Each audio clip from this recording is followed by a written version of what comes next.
नमस्कार बच्चों, स्वागत है आपका कौटिल्य एकेडमी में। और मैं हूं धर्मेंद्र सिंह, आपका केमिस्ट्री टीचर। और आज हम लोग पढ़ने जा रहे हैं केमिस्ट्री की बुक से, ऑर्गेनिक केमिस्ट्री से, जो चैप्टर है आपका बेसिक प्रिंसिपल्स एंड टेक्निक्स जो पढ़ते हैं आप, यानी organic chemistry some basic principles and techniques. उसमें हमने आज पढ़ना है रिएक्शन मैकेनिज्म के बारे में। और रिएक्शन मैकेनिज्म में रिएक्शन इंटरमीडिएट्स बेसिकली। देखिए, रिएक्शन मैकेनिज्म और इससे संबंधित जो भी कुछ एस्पेक्ट्स हैं वो डिस्कस हो चुके हैं, तो उसके वीडियोस ऑलरेडी पड़े हैं। यू डोंट वरी, आप उनको उससे देख लीजिए जिससे आप अच्छे से टॉपिक को कर पाएं। आज हम लोग पढ़ेंगे रिएक्शन इंटरमीडिएट्स में कार्बोकैटायन, कार्बेनाइन और फ्री रेडिकल्स। सवाल यह था कि सबसे पहले ये समझ में आ जाए कि रिएक्शन इंटरमीडिएट्स होते क्या हैं। जब कोई केमिकल रिएक्शन होती है तो रिएक्शन टाइम में कुछ स्पीसीज का फॉर्मेशन होता है। उन पर चार्ज पॉजिटिव हो सकता है, नेगेटिव चार्ज हो सकता है, फ्री रेडिकल हो सकते हैं। ये रिएक्शन टाइम में बनते हैं और इनके बनने का जो तरीका होता है या इनके रिएक्शन करने का जो तरीका होता है वो किसी भी ऑर्गेनिक केमिकल रिएक्शन के स्पीड को और उसके होने के मेथड को एक्सप्लेन करता है या मेथड को डिस्क्राइब करता है, स्पेसिफाई करता है। तो हमें वो समझना है कि ये कैसे अफेक्ट करते हैं, इनकी स्टेबिलिटी क्या होती है, रिएक्टिविटी क्या होती है, कैसे ये रिएक्शन करते हैं, कैसे रिएक्शन की स्पीड को घटा बढ़ा देते हैं, ये समझेंगे आज हम लोग। तो चलिए शुरू करते हैं कि what are the reaction intermediates. So reaction intermediates are the species which are formed meanwhile the chemical reaction takes place. They are called the reaction intermediates. So commonly known reaction intermediate is the carbocation. So the species of the organic component which is having positive charge is called carbocation. Carbocation and the carbanion, these are produced by heterolytic bond fission number 1. ये किससे बनेंगे? Homolytic heterolytic bond fission से बनते हैं। जैसे समझ लीजिए कैसे, मान लीजिए R is a component which is the alkyl group and this is connected to the another group like X, जिसके साथ में जुड़ा हुआ है। अब इसका हेटेरोलिटिक बॉन्ड फिशन होता है। क्या होगा? It performs heterolytic bond fission. Heterolytic bond fission HBF, heterolytic bond fission. Heterolytic bond fission मतलब when the bond is broken down with an unequal distribution of the electron, that is called the heterolytic bond fission। तो RX जो group है, compound है, ये जो bond R और X के बीच में बना है, this is made up of 2 electrons. So once the molecule undergo heterolytic bond fission, this shared pair of electron is taken by either of the component, यानी कि या तो एल्किल ग्रुप लेगा या फिर हैलोजन लेगा, डिपेंडिंग अपॉन द इलेक्ट्रोनेगेटिविटी। अगर halogen component की रिएक्टिविटी इलेक्ट्रोनेगेटिविटी ज्यादा है, then this shared pair of the electron will be taken up by the halogen. As a consequence what happens, R attains positive charge. R पे क्या आएगा? Charge positive, right. और X पे क्या आएगा? Charge negative. तो X पे charge आया नेगेटिव, ये हो गया बाई प्रोडक्ट, माइनस कर देंगे। और R पे चार्ज आया पॉजिटिव और इसको हमने प्लस कर दिया। So this is the carbon species and is having the positive charge, that's why this is called carbocation. इसीलिए हम इसको क्या कहते हैं? कार्बोकैटायन कहते हैं। लेकिन अगर बॉन्ड का ब्रेकडाउन इस तरह से ना हो, ये हमने केस 1 मान लिया, ये बॉन्ड का ब्रेकडाउन इस तरह से हो केस 2 में कि ये साझेदारी का इलेक्ट्रॉन पेयर किसी एल्किल ग्रुप के द्वारा ले लिया जाए हेटेरोलिटिक बॉन्ड फिशन से, तो क्या होगा?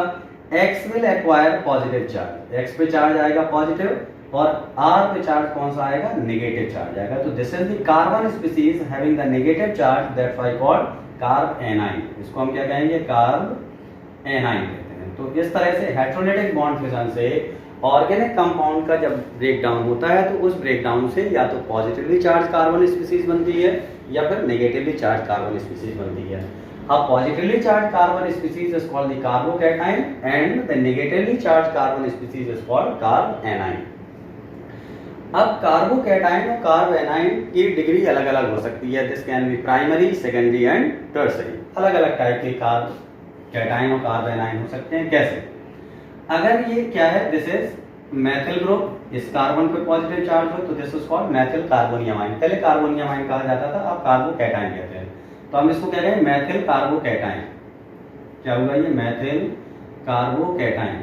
अब कार्बोकैटायन देखिए बार बार नहीं लिखेंगे, आप ग्रुप लिख देंगे, बाकी कार्बोकैटायन आप समझ लीजिए। तो अगर इसमें कार्बन पे पॉजिटिव चार्ज है तो मैथिल कार्बोकैटायन। अगर इसकी कार्बन के नंबर को बढ़ा दें CH3 CH2 तो ये क्या है? This is ethyl carbocation. Ethyl carbocation. एक और कार्बन बढ़ा देते हैं या साइड चेन बढ़ा देते हैं इसके हाइड्रोजन को निकाल के CH3CH और ये CH3 इस पे चार्ज पॉजिटिव आया, तो this is called isopropyl carbocation. Isopropyl carbocation. तो एथिल कार्बोकैटाइन, देखिए जब किसी कार्बन से एक ही एल्किल ग्रुप लगा हो तो this is called 1 degree, right. और जिस कार्बन पर पॉजिटिव चार्ज है उसी पे अगर 2 एल्किल ग्रुप लगे हैं तो it is called 2 degree. 1 degree मतलब प्राइमरी, 2 डिग्री मतलब सेकेंडरी। इसको आप क्या कह सकते हैं, इसको आप प्राइमरी भी कह सकते हैं, प्राइमरी कार्बोकैटाइन। और जिसपे 2 एल्किल ग्रुप है दैट इज कॉल्ड 2 डिग्री और सेकेंडरी, इसको हम क्या कहेंगे, सेकेंडरी कहेंगे। अब इसके एक हाइड्रोजन को और हटा के अगर एक एल्किल ग्रुप और लगा दें तो क्या बनता है, CH3C और 2 एल्किल ग्रुप लगे और इस कार्बन पर पॉजिटिव चार्ज है तो दिस इज कॉल्ड 3 डिग्री, यानी कि tertiary butyl carbocation. Tertiary butyl carbocation क्या है, दिस इज 3 डिग्री और टर्सरी कार्बोकैटाइन, राइट। तो इस तरह से 3 तरह के कार्बोकैटाइन हुए, primary, secondary and tertiary. Similarly carb A9 भी 3 तरह के होंगे। अगर मेथिल है उस पर चार्ज नेगेटिव है तो मेथिल कार्ब एनाइन, क्या कहेंगे इसको, मेथिल कार्ब एनाइन। अब हम बार बार कार्ब एनाइन नहीं लिखेंगे, सीधे ग्रुप लिख देंगे। इसका एक कार्बन अगर हम बढ़ाते हैं और CH3 CH2 ये नेगेटिव चार्ज तो क्या कहलाएगा, ethyl carb A9. This is 1 degree carb A9. एक इसमें साइड चेन और लगा दीजिए, एक हाइड्रोजन हटा के CH ये CH3 इस पे चार्ज नेगेटिव हुआ, आइसोप्रोपिल कार्ब एनाइन, जैसे कि ऊपर नाम लिखा है, बस केवल यहाँ कार्बोकैटाइन इस्तेमाल करते हैं, यहाँ पे क्या कहेंगे, कार्ब एनाइन। 3 एल्किल ग्रुप अगर हो जाए तो क्या होगा, CH3 CH3 और ये CH3 इस पे चार्ज नेगेटिव हुआ तो क्या कहलाएगा, this is called carb A9, tertiary butyl carb A9. तो इस तरह से कार्ब एनाइन 3 तरह के हुए, primary, secondary and tertiary. Carb A9 भी 3 हुए, प्राइमरी, सेकेंडरी एंड टर्सरी। तो हेटेरोलिटिक बॉन्ड फिजन से ये रिएक्शन टाइम में इस तरह की स्पीसीज बन सकती हैं और बनती हैं जिससे रिएक्शन डिसाइड होती है। तो वो पॉजिटिवली चार्ज स्पीसीज भी हो सकती हैं और नेगेटिवली चार्ज स्पीसीज भी हो सकती हैं। अब कैसे भी स्पीसीज हो, इनका रिएक्टिविटी का ऑर्डर एक होता है और एक स्टेबिलिटी का ऑर्डर होता है। बट एक कॉन्सेप्ट समझ लीजिए कि stability of any ion, stability of any ion is inversely proportional to reactivity. किसी भी आयन की स्टेबिलिटी उसके रिएक्टिविटी के इनवर्सली प्रोपोर्शनल होती है, यानी कि आयन की जितना ज्यादा रिएक्टिविटी होगी उसकी स्टेबिलिटी उतना ही कम हो जाएगी। यानी कि अगर आयन बहुत ज्यादा रिएक्ट करता है तो ऑब्वियस सी बात है कि उसकी स्टेबिलिटी कम है, और अगर आयन रिएक्शन करने की टेंडेंसी में नहीं है तो मतलब क्या है कि उसकी स्टेबिलिटी ज्यादा है। तो stability is inversely proportional to reactivity. तो एक ऑर्डर समझ लीजिए, स्टेबिलिटी समझ लेंगे तो उसका ठीक अपोजिट कर दीजिए तो रिएक्टिविटी हो जाएगा। तो stability order of the carbocation is कि 3 degree carbocation is more stable then 2 degree carbocation. 2 degree carbocation is more stable then 1 degree carbocation. यहाँ कार्बेनाइन में अगर हम बात करें तो ठीक अपोजिट कॉन्ट्ररी हो जाता है, 1 degree is more stable then 2 degree and 2 degree is more stable then 3 degree. और फ्री रेडिकल का स्टेबिलिटी ऑर्डर बिल्कुल वैसे ही होता है जैसे कार्बोकैटायन का स्टेबिलिटी ऑर्डर होता है। तो अगर हम कार्बोकैटायन या इनकी स्टेबिलिटी को समझें तो हमें इसके लिए कुछ कॉन्सेप्ट्स का इस्तेमाल करना पड़ेगा।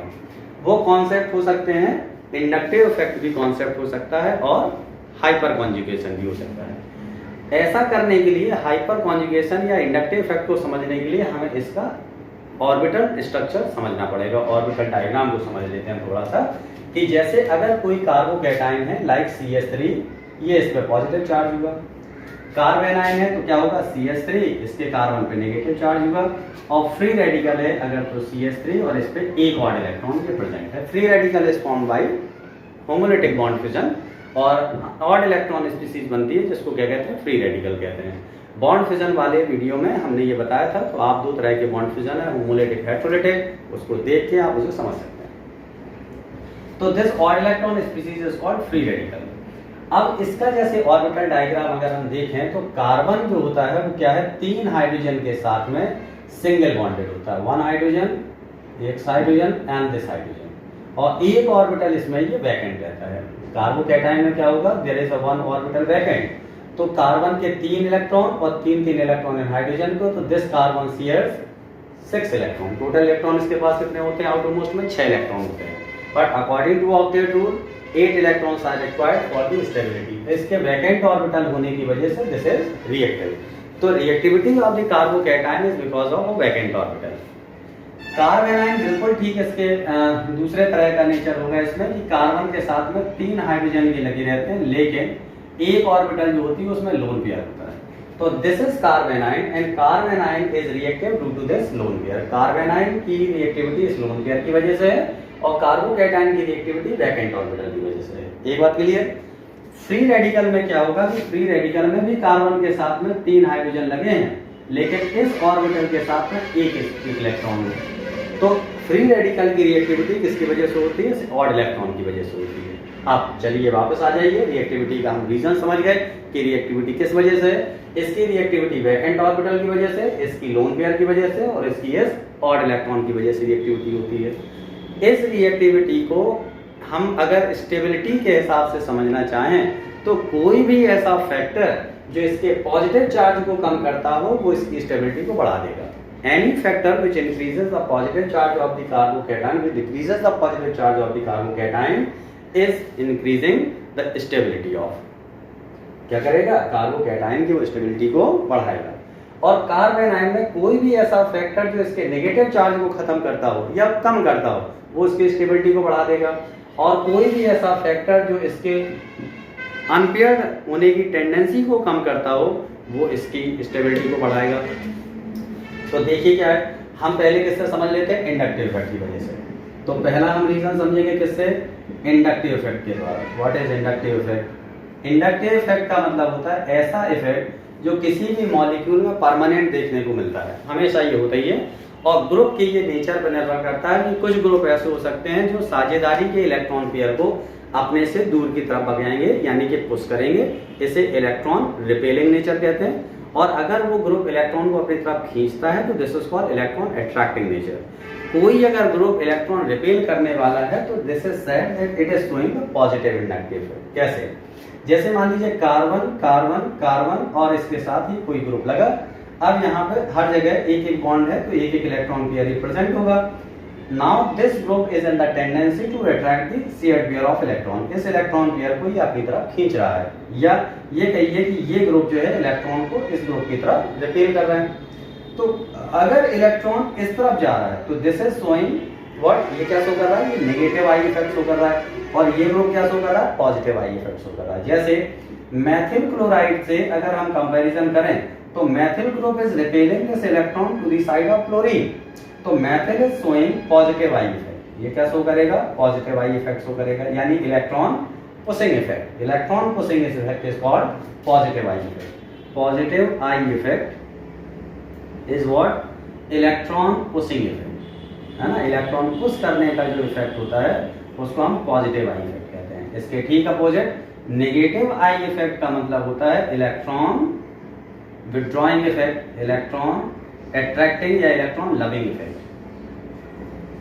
इलेक्ट्रॉनों को अपनी तरफ खींचने का जो गुण है उसे हम क्या कहते हैं? नेगेटिव आई इफेक्ट कहते हैं। तो methyl group is a group which show positive I effect. क्या शो करता है? पॉजिटिव आई इफेक्ट शो करता है। अब देखिए, समझिए इसकी स्टेबिलिटी को। इस कार्बन पे देखिए हमने क्या बताया, कोई भी ऐसा फैक्टर कार्बोकैटायन में जो उसके पॉजिटिव चार्ज को खत्म करता हो या कम करता हो उसकी स्टेबिलिटी को बढ़ा देगा।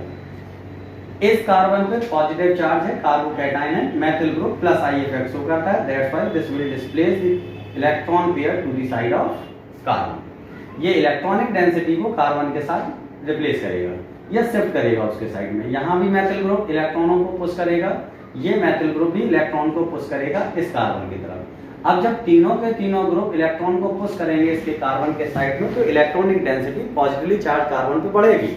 और जब electronic density positive charge carbon पे बढ़ेगी तो सीधी सी बात है पॉजिटिव चार्ज में कमी आएगी।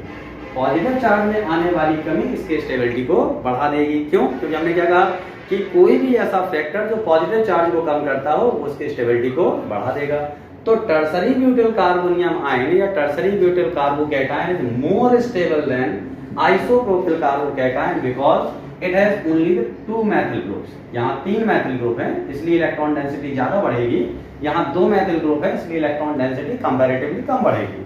और मैथिल ग्रुप एक ही है यहाँ पे एथिल कार्बोनियम आयन में, तो ये इलेक्ट्रॉनिक डेंसिटी और कम बढ़ाएगा। यानी कि जैसे जैसे मैथिल ग्रुप कम होते चले जाएंगे पॉजिटिव चार्ज में जो आने वाली कमी है वो कम होती जाएगी। यानी कि यहाँ जो पॉजिटिव चार्ज है this is less positive than this positive charge. And this positive charge जो है ये क्या है, this is less positive than this positive charge. और मेथिल ग्रुप पे जो पॉजिटिव चार्ज है this is highly positive charge. तो मेथिल ग्रुप के पॉजिटिव चार्ज की तुलना में ये पॉजिटिव चार्ज कम है, इस कंपैरिजन में इसका पॉजिटिव चार्ज और कम है और ये पॉजिटिव चार्ज और भी कम होगा।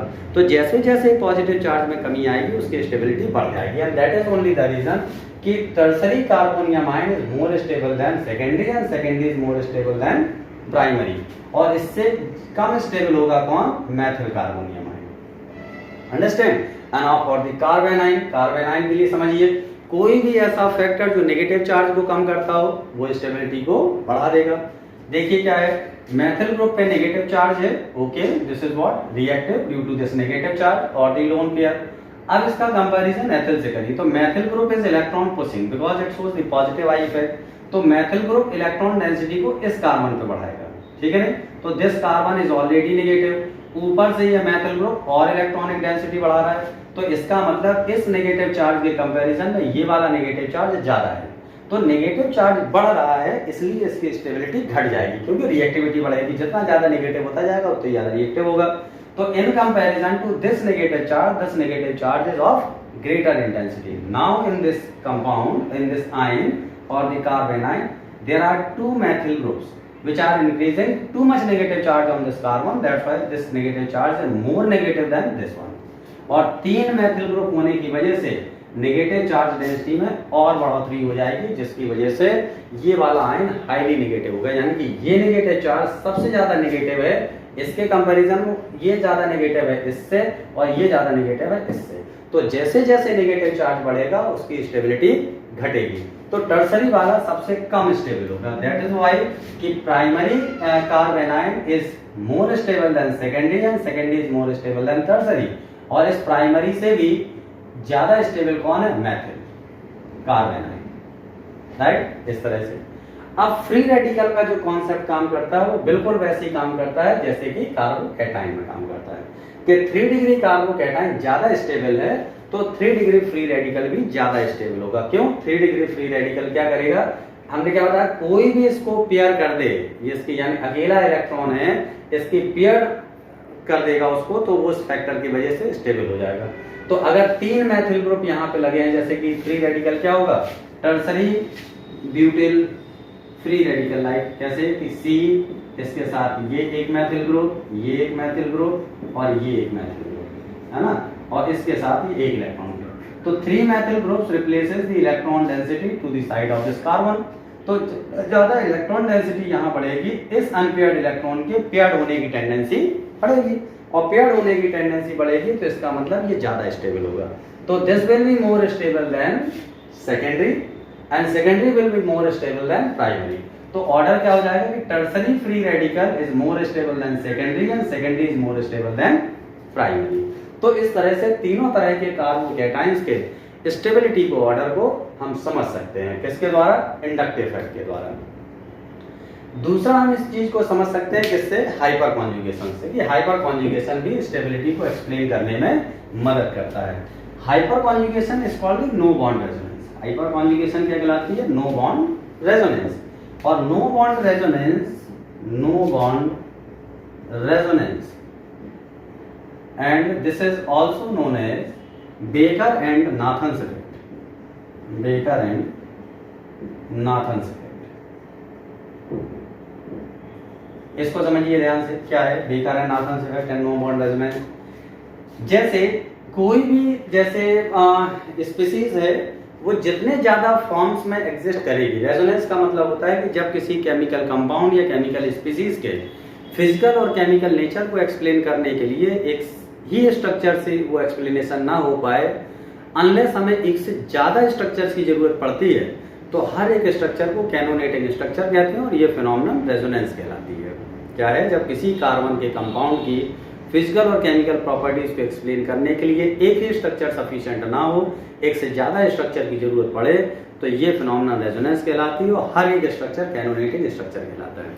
तो कोई भी स्पीसीज उतना ही ज्यादा स्टेबल होती है या उतना ही ज्यादा उसके होने की संभावना बढ़ जाती है जितना ज़्यादा उसके रेजोनेटिंग स्ट्रक्चर्स होंगे। As many resonating structures are produced by a compound so much the stability of this will hold. उतना ही ज़्यादा इसकी स्टेबिलिटी होगी जितना ज़्यादा इसके रेजोनेटिंग स्ट्रक्चर्स होंगे। तो जितना ज़्यादा रेजोनेंस उतनी ज़्यादा स्टेबिलिटी। तो अब रेजोनेंस कैसे देखने को मिलेगी, जैसे मैथ एक से समझ लेते हैं, मैथिल कार्बोनियमाइन से समझे। मैथिल कार्बोनियमाइन का कंपैरिजन एथिल कार्बोनियमाइन से करते हैं। तो एथिल कार्बोनियमाइन में CH2 और इसके साथ एक कार्बन और 3 हाइड्रोजन लाइक दिस। अब इसका पॉजिटिव चार्ज अगर यहां से कहीं रिप्लेस हो जाए, डीलोकलाइज हो जाए, तो इसकी स्टेबिलिटी बढ़ जाएगी। क्या हो जाएगी? Stability will increase by delocalization of this positive charge. कैसे कि ये वाला जो बॉन्ड है कार्बन और हाइड्रोजन के बीच का, ये साइड टूटेगा, कार्बन पे नेगेटिव चार्ज आएगा, नेगेटिव पॉजिटिव यहाँ डबल बॉन्ड बना लेगा। और स्ट्रक्चर क्या बनेगा इसका? पहला स्ट्रक्चर बनता है CH2 डबल बॉन्ड C, ये हाइड्रोजन और हाइड्रोजन पे positive charge. Here is no bond but the structure is form, that's why this is called no bond resonance. इसलिए इसको हम क्या कहेंगे? No bond resonance. और यहाँ एक पाई बॉन्ड बन गया। तो पॉजिटिव चार्ज जो इस कार्बन पे था वो पॉजिटिव चार्ज अब किस पे आ गया? इस हाइड्रोजन पे आ गया। तो charge has now been delocalized. अब जो बॉन्ड है ये इस साइड टूटेगा तो चार्ज यहाँ नेगेटिव आया, नेगेटिव पॉजिटिव यहाँ बॉन्ड बना देगा, पॉजिटिव चार्ज इस हाइड्रोजन पे शिफ्ट हो जाएगा। तो CH2 double bond CH, CH ना करके इसको ऐसे करिए, ये H यहाँ, ये H यहाँ, और इस हाइड्रोजन पे positive charge. So positive charge from this hydrogen is shifted to this hydrogen. अब अगर ये बॉन्ड इस साइड टूटता है तो यहाँ चार्ज नेगेटिव आएगा, ये बॉन्ड बना लेगा और पॉजिटिव चार्ज इस पे शिफ्ट हो जाएगा। तो क्या बना? CH2 डबल बॉन्ड C, ये H, ये H और ये पॉजिटिव चार्ज। तो अब एथिल कार्बोनियमाइन के 3 हाइपर कॉन्जुगेटिव फॉर्म्स बने, 1, 2 एंड 3। एक मैथिल ग्रुप के द्वारा 3 हाइपर कॉन्जुगेटिव फॉर्म। तो बताइए आइसोप्रोपिल कार्बोनियमाइन में कितने हैं? 2 मैथिल ग्रुप हैं तो 6 हाइपर कॉन्जुगेटिव फॉर्म्स बनेंगे। इसमें कितने बनेंगे? 9 हाइपर कॉन्जुगेटिव फॉर्म्स। इसमें 0 hyper conjugation, 3 hyper conjugative forms, 6 hyper conjugative forms and 9 hyper conjugative forms. तो जितना ज्यादा हाइपर कॉन्जुगेशन होगा उतना ही ज्यादा स्टेबल होगा। इसलिए टर्सरी ब्यूटिल कार्बोनियमाइन सबसे ज्यादा स्टेबल होगा, क्योंकि जिसके रेजोनेटिंग स्ट्रक्चर उतने ही ज्यादा हैं। तो हाइपर कॉन्जुगेशन के द्वारा भी हम समझा सकते हैं कि ये क्यों ज्यादा स्टेबल होगा, क्योंकि इसके हाइपर कॉन्जुगेटिव फॉर्म्स सबसे ज्यादा हैं। सिमिलरली हाइपर कॉन्जुगेशन शो कर सकते हैं फ्री रेडिकल्स में, प्राइमरी, सेकेंडरी एंड टर्सरी में।